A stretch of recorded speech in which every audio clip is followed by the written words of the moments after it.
Before I proceed to offer a few observations on the budget, I would like to deal with a preliminary point stop. A few days before the presentation of the budget, we were led to believe that with the budget papers would be circulated reports from the different ministries giving the salient features of the administration of each ministry during the current year stop. These papers, I am sorry to say, have not reached the members of the House, and I am bringing up this point in the hope that before we give notice of cut motions at any rate, these papers will reach us stanza.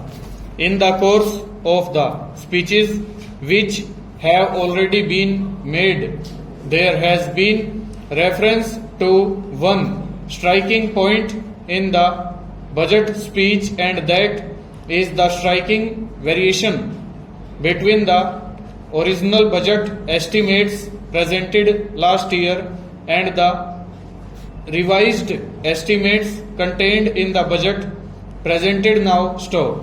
Pandit Kunjru somewhat briefly and Professor Shah more elaborately dealt with this point. Stop.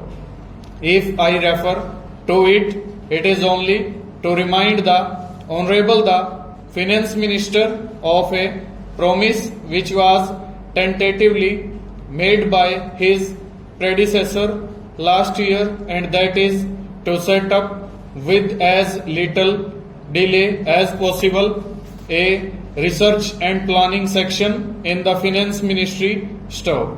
That is, I think, of the utmost importance. Stop.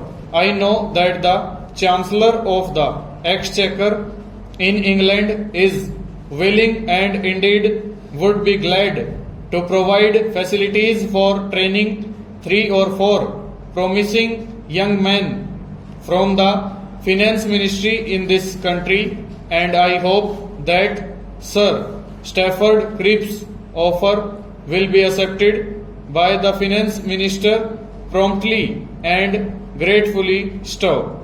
I am referring to this variation between the original estimates and the revised estimates for another reason, and that is to indicate that there is nothing sacrosanct about the forecasts for the coming year contained in the budget, especially because my honorable friend has made no allowance at all for economies as a result of the working of the economy committee, nor for reduced expenditure under the heading defense. So far as the work of the economy committee is concerned, I think the proper costume which the finance minister should have worn is not a lounge suit. Stop. If he had been candid to this house, we should have come forward and told us that this committee has been a complete flop.